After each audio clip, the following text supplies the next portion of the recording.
Hello there, Geometry A students. Mr. Mandrell here again with yet another supplementary helper video to go with your Edmentum tutorials. This one here is for our fourth and final unit for Geometry A for the year here. So Unit 4 is on trigonometry and geometric modeling. And Section 1 of Unit 4 is called Trigonometric Ratios, or also just known as trig ratios for short. Okay. So this is a very basic introductory trigonometry. It's just introduction it's more or less just introduction to trigonometry. There is more advanced trigonometry that you'll get a little more of later on in Algebra 2 class and so on and so forth. Okay. So but this is introductory stuff. So first thing we need to do here is talk about what it is that trig or trigonometric ratios are applied to. And the first type of trigonometry here we're going to talk about or we're going to learn is, I just like to call for short, right triangle trigonometry, or right triangle trig. Okay, and so we're going to learn the three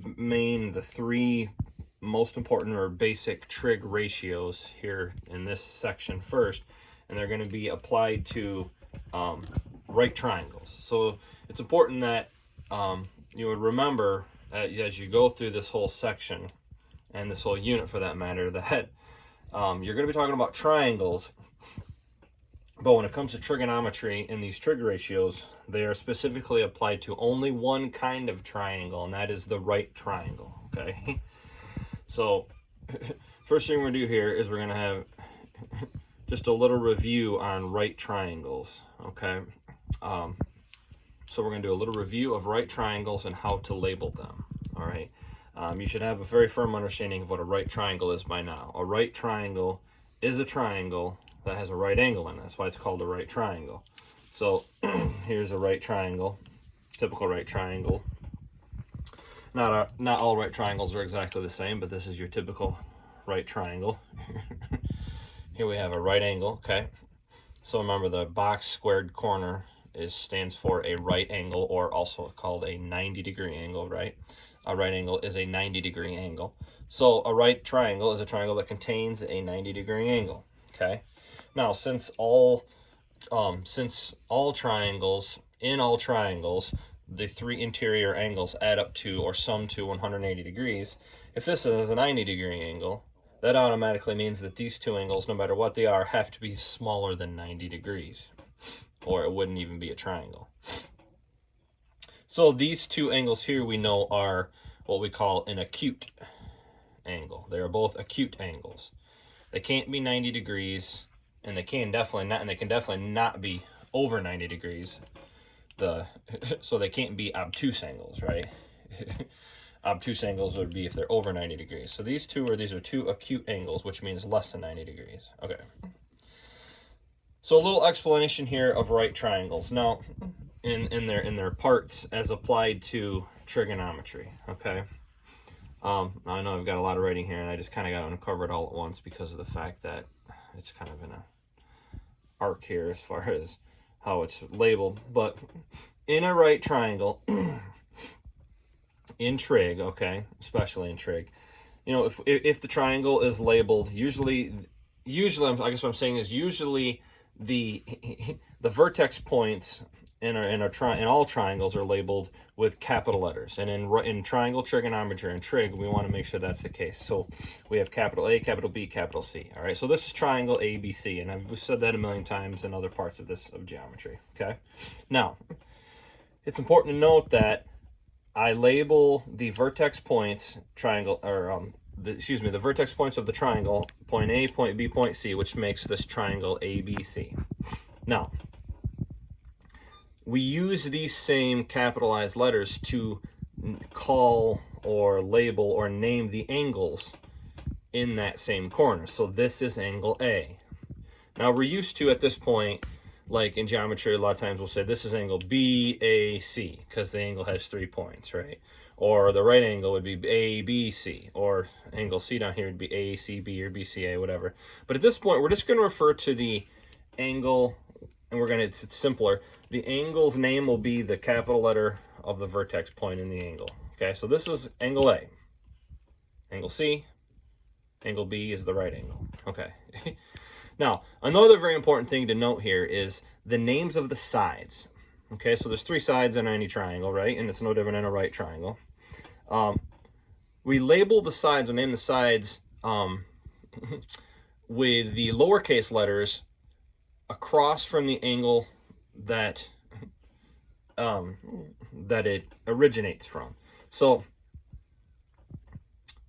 leg C here, okay, so to review here too, there's 3 sides of a right triangle. Okay, the longest side of the right triangle is called the hypotenuse. All right, so the hypotenuse is always the longest side of the right triangle, and by definition, or by definition of a right triangle, the hypotenuse is the side across from the 90-degree angle. Okay, so again, the hypotenuse is the side across from, or we call opposite from.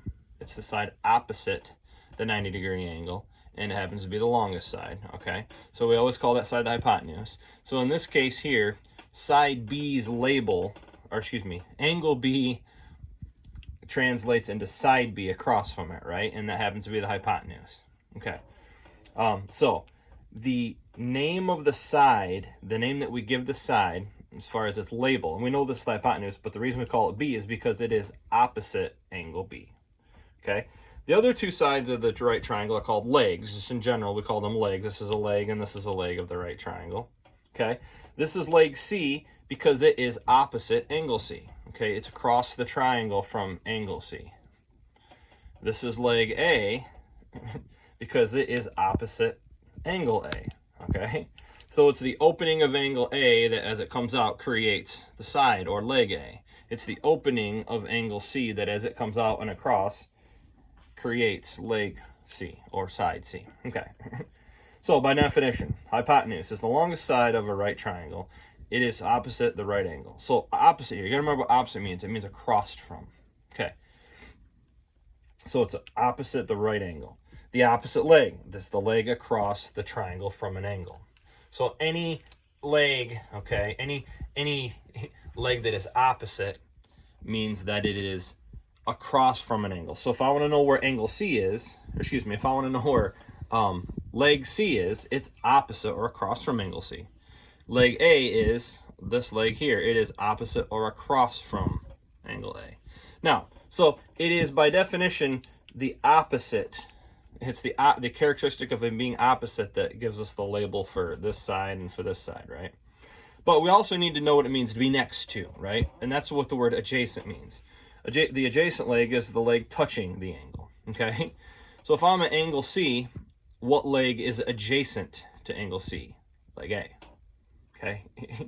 So if I'm standing at angle C, leg A is the adjacent leg, or adjacent side, right?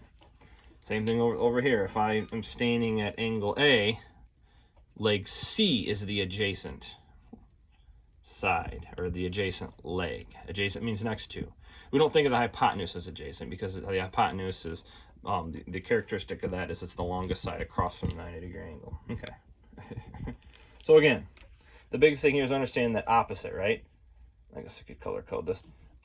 Leg A is opposite angle A, right? And leg C is opposite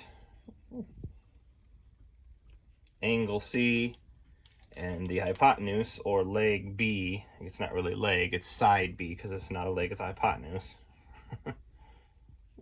is opposite angle B, or the 90-degree right angle. Okay, so those are that's just a review of the parts.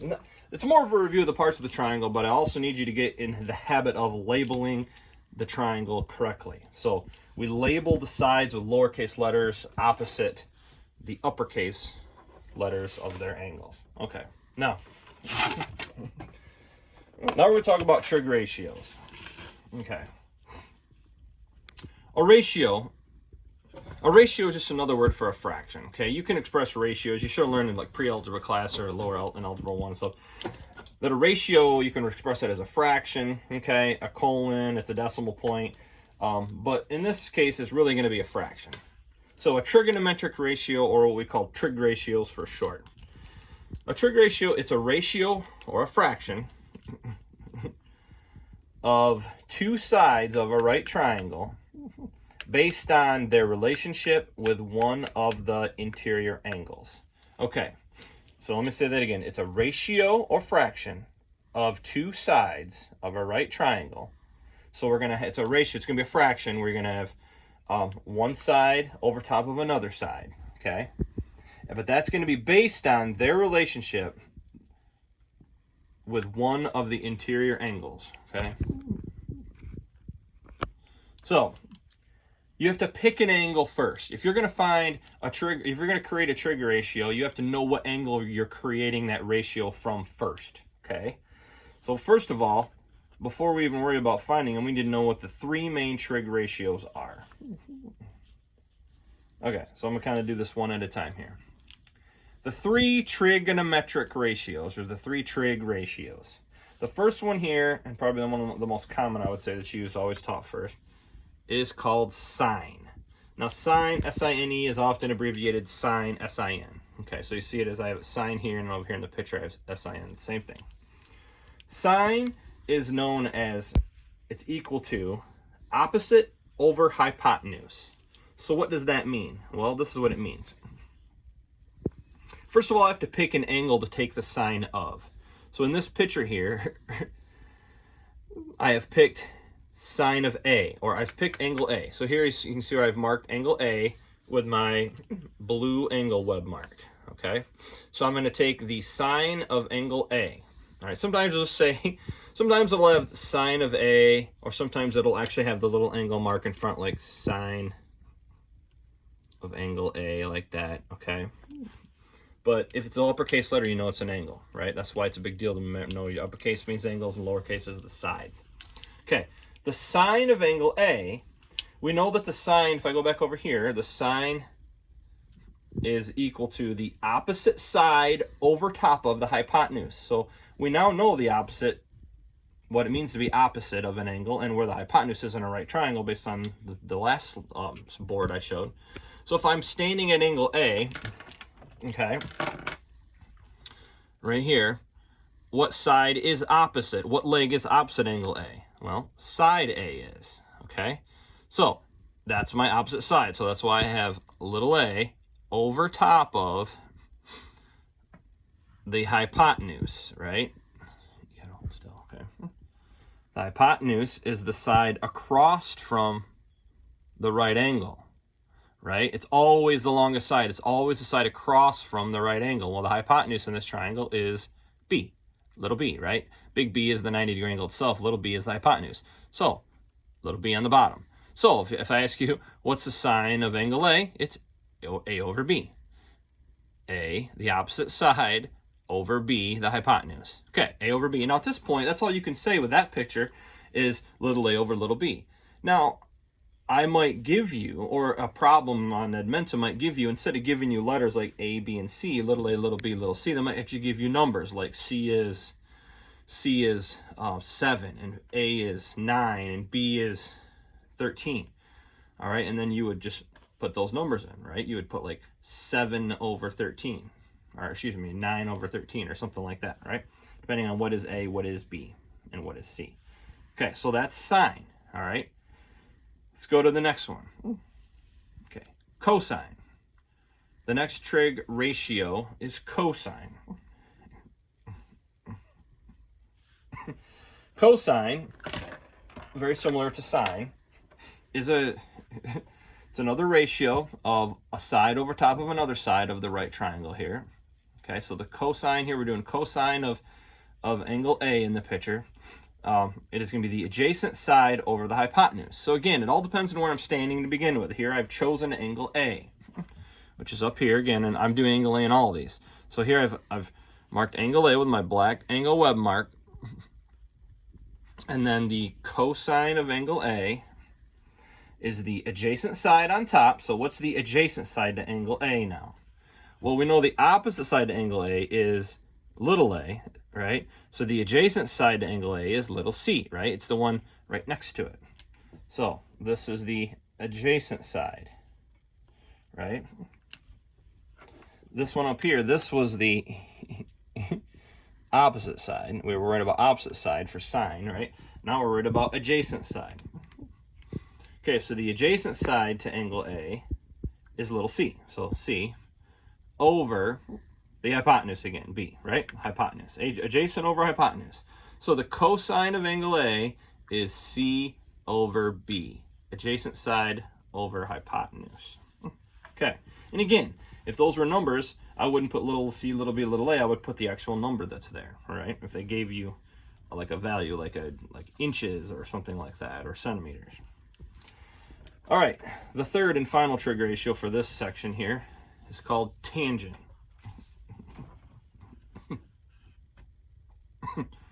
Tangent, all right? Tangent is the relationship, it's the ratio of the opposite and the adjacent side. It's without the hypotenuse. So again, I got to pick an angle, so we're going to do the tangent of angle A. So if I go up here to my angle A, as I have twice before, and I've used a brown web mark this time for tangent. All right, so I'm going to take the tangent of angle A. It's the opposite side over the adjacent side. If I stand at angle A, so the opposite side across from it is side A, so side A on top. The adjacent side to angle A is the side touching it, right next to it. That's little c here, okay? So that's the adjacent side, goes on the bottom. So little c is the denominator here of my fraction, my ratio. So the tangent of angle A is A over c. So the length of this side here, opposite angle A, over top of the length of the side adjacent to or right next to angle A. That's it. It is literally just making a fraction, okay? When you're finding the trig ratios. If you don't know numbers and all you have are the letters, then you just create the letter ratio. Like here, sine of A is A over B. Cosine of A is little c over B. And tangent of A is A over C, lowercase. All right. So, to show this, right next to it here, okay, I have, okay, so in these three examples that I did before, I found the sine of A, the cosine of angle A, and the tangent of angle A. But the point is I was working from angle A. Well, what about angle C? Well, here's the three trig ratios on these other three triangles are applied to angle C. So here I've marked angle C, right?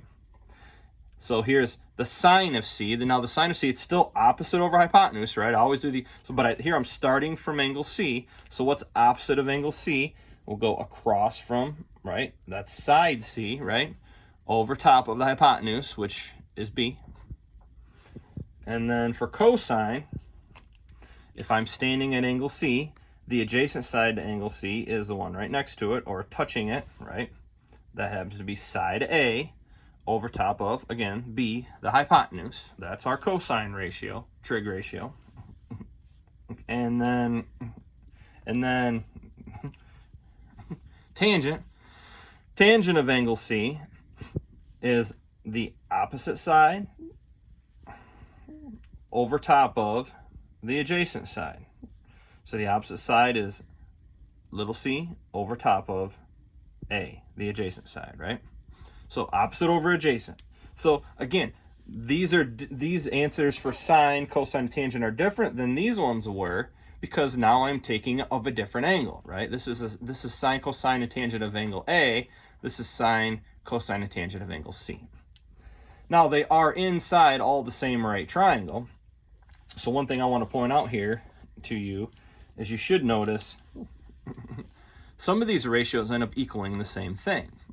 So if you're inside the same triangle and you take the sine of angle A, that is A over B, right?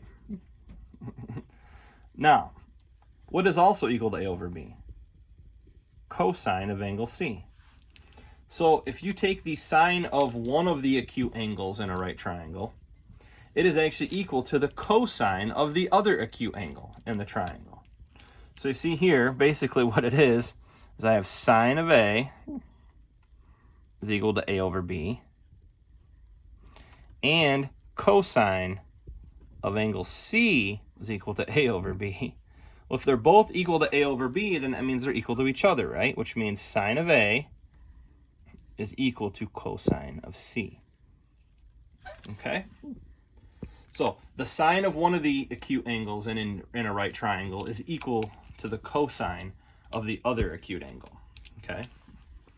All right, now that hopefully points out another relationship here.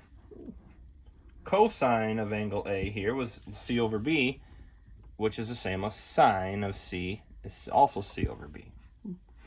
All right, it's just kind of like the backwards from the opposite here, the inverse, I guess you would say, of what's going on right here.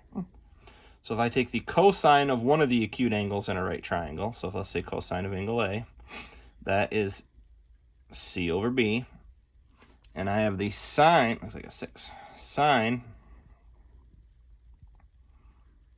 here of angle C, the other acute angle, is also little c over b. They're both equal to c over b, so that means the cosine of angle A is equal to the sine of angle C. So, in other words, just like up here, the cosine of one of the acute angles is equal to the sine of the other acute angle in all right triangles. All right, now the other relationship here is the tangent. Well, the tangents aren't equal, okay? But they do look unique. If I have the tangent of angle A, it's A over C. If I have tangent of angle C, it's C over A. So what it is the tangent of one of the the tangent of one of the acute angles in a right triangle is equal to the reciprocal of the tangent of the other acute angle. All right. So basically, remember, a reciprocal of a fraction just where you flip it over. So if I take the tangent of angle A, if it's A over C, then I automatically know what the tangent of angle C is, because it's just the reciprocal of this one, right? Flip A over C over, you get C over A. So if you know one, you automatically know the other just by taking the reciprocal. Okay, so that's a quick just description of what trig ratios are and how you find the three main important trig ratios are sine, cosine, and tangent, and how you find them. Now you need to be able to use them in addition to just find them. So what I want to show you here in addition to this is just some other work and how you use them. So real quick here, let me do this.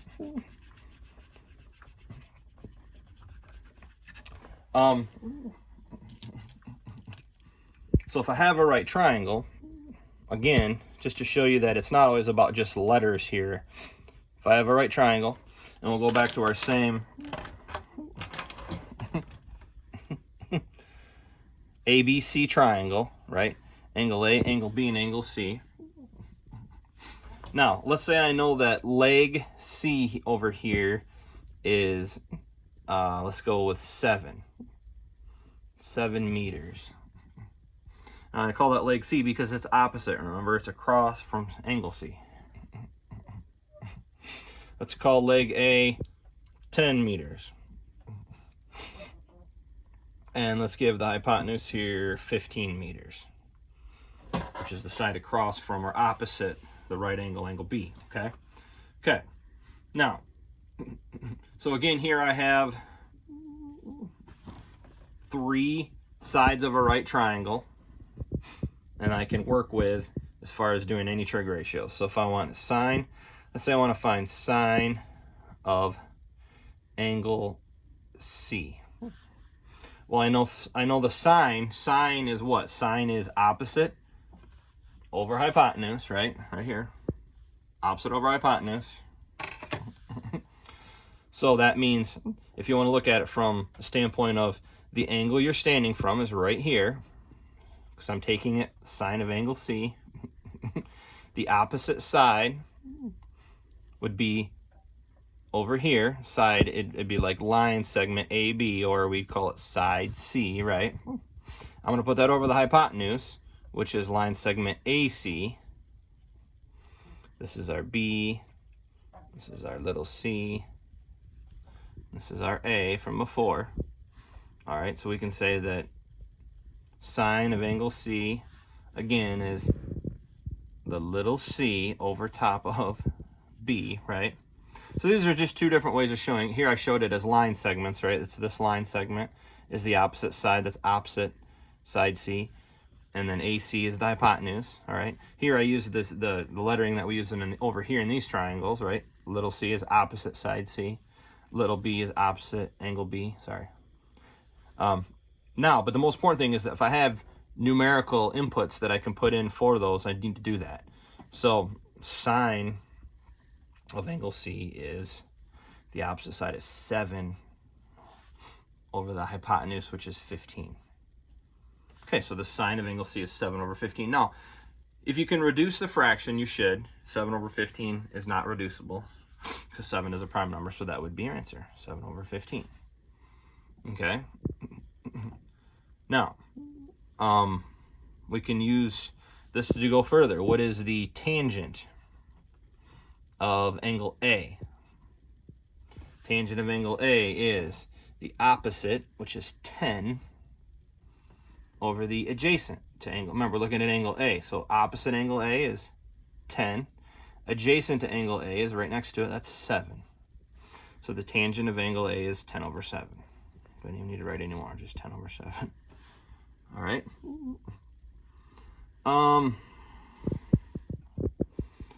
Cosine. How about I do cosine of angle A? Well, what did I say about, remember before we showed, if you have the sine of one of the interior angles, the sine of one of the acute angles is equal to the cosine of the other acute angle, right? So if I found the sine of C, 7 over 15, that means the other angle, if I find the other trig ratio of it, the cosine, it should be the same answer. So let's find out. So the cosine we know is of angle A is our adjacent, which is our little c, over top of the hypotenuse, which is B. So cosine of A is C is 7 over B is 15. Sure enough, 7 over 15. Well, so that goes hand in hand with what we said before. The sine of one of the acute angles is equal to the cosine of the other acute angle. Okay? All right. So that's just working with trig ratios in a nutshell. There's one more thing I want to show you here before we go.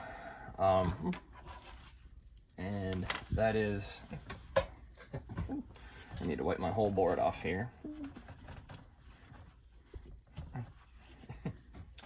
One thing we need to talk about here that I know you're going to see some of is product of trig ratios, or products of trig ratios. Product obviously should cue you off, should cue you that it's going to be multiplication. Product means multiplication, right? Or a product is the answer to a multiplication problem. So products of trig ratios. So what if we multiply trig ratios?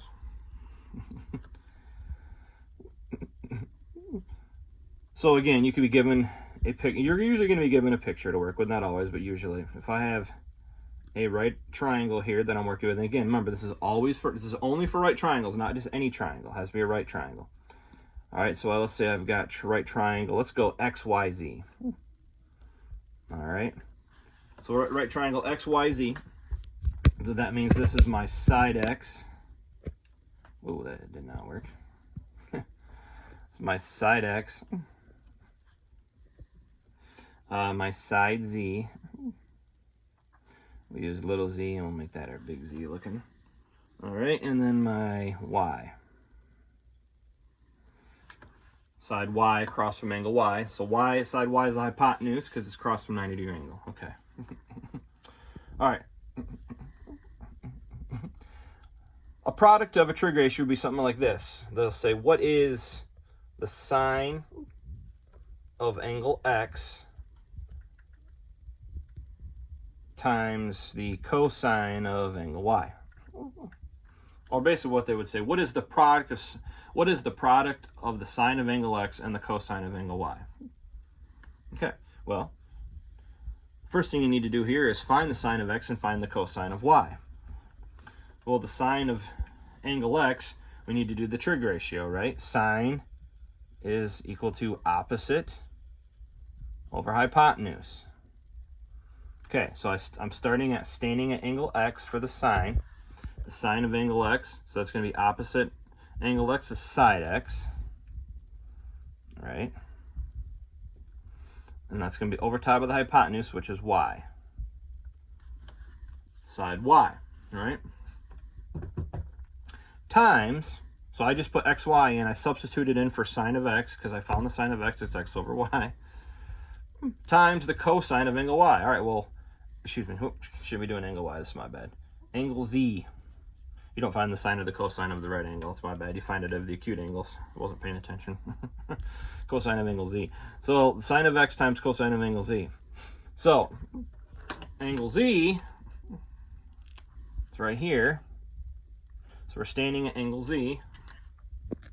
And the cosine of angle z is the x, right? Because it's the cosine is the adjacent side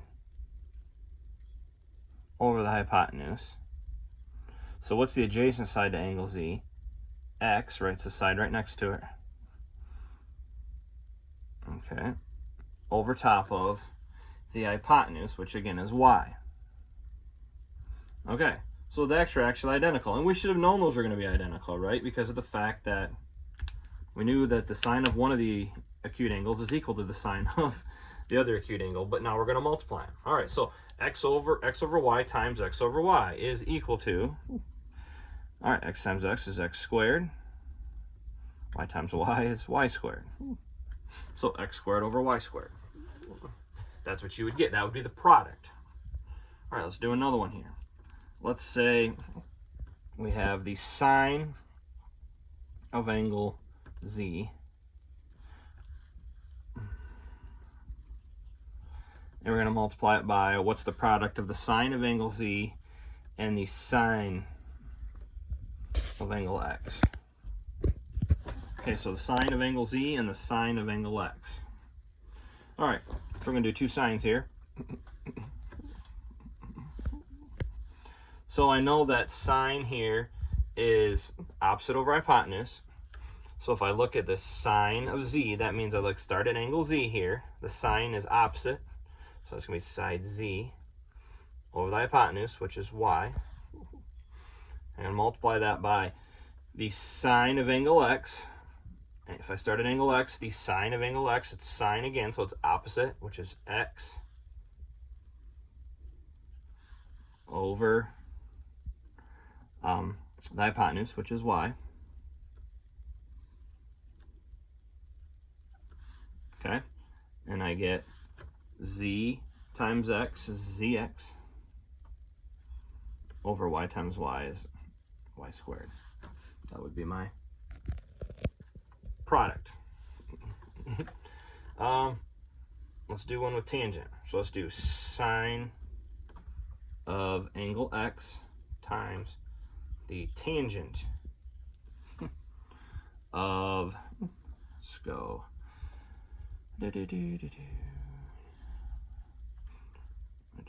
actually let's go cosine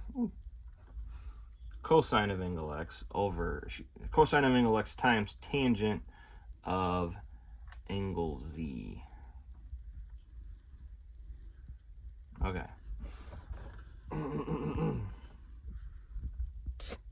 All right, so if we take the cosine of x, cosine is adjacent over hypotenuse. So if we start at angle x, the adjacent is side z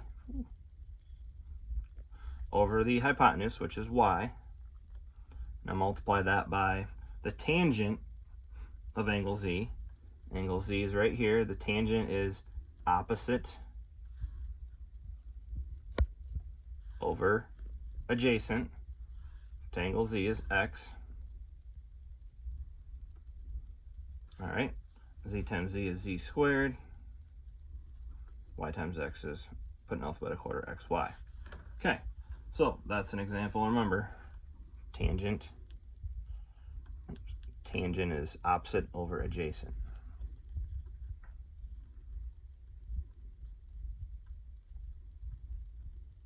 Okay, so again, it all depends on what angle you're talking about. So you have to have a starting angle. You got to know what angle you're taking the tangent of first. So if I'm taking the tangent, I got to know what angle am I taking the tangent of. If I'm taking the tangent of angle z, then I go to z and I look from angle z, what's opposite? It's the side over here. What's adjacent? It's the side right here. All right, because tangent of angle x is something different. That's looking this way. This is opposite and that's adjacent. Okay. Same thing if you're working with numbers for products. Okay. So let's just say I give numerical values to this triangle here, to its parts. Let's say that y is equal to 12, and let's say x is equal to 6, and z is equal to 2. I know it doesn't look like that, but theoretically. All right. So if we have sine of angle z, and we take the product of sine of angle z, and so we're going to multiply sine of angle z by, let's go, sine of angle x. Now we're going to use the numbers that we know, right? Sine is opposite over hypotenuse, so angle z, opposite of angle z is 2. Hypotenuse is 12. I'm going to multiply it by the sine of angle x. If I look at angle x, the sine across from that is 6 over the hypotenuse, which is 12. Right? Now, these are fractions that can be reduced. This will be completed much easier if I reduce my fractions first. 2 over 12, that reduces to 1 over 6. And 6 over 12, that reduces to 1/2. Now I do my multiplication. 1 times 1 is 1. 6 times 2 is 12. So the final answer here, the product of sine of z times sine of x is 1 over 12, with dimensions given to the right triangle of 2, 12, and 6 for those respective sides. Okay, one more. So let's do the sine of angle x times the tangent of angle x. Stay with the same angle this time. So the sine of angle x, sine opposite, so 6 over the hypotenuse is 12, times the tangent of angle x. So the tangent of angle x is the opposite side, 6, over the adjacent side, which is 2. Okay. Same situation here. You can reduce. 6 over 12 reduces to 1/2. 6 over 2, that reduces to 3 over 1. Now I multiply, I end up with 1 times 3 on top, 2 times 1 on the bottom, 3 over 2. 3 over 2. Okay? So that is the product of trig ratios. And you need to be able to use multiplying the two trig ratios together and find out what you get. All right? Okay, so again, if you have any questions, always feel free to communicate. Text, call, email, let me know, and I can help you out. All right? Okay, good luck.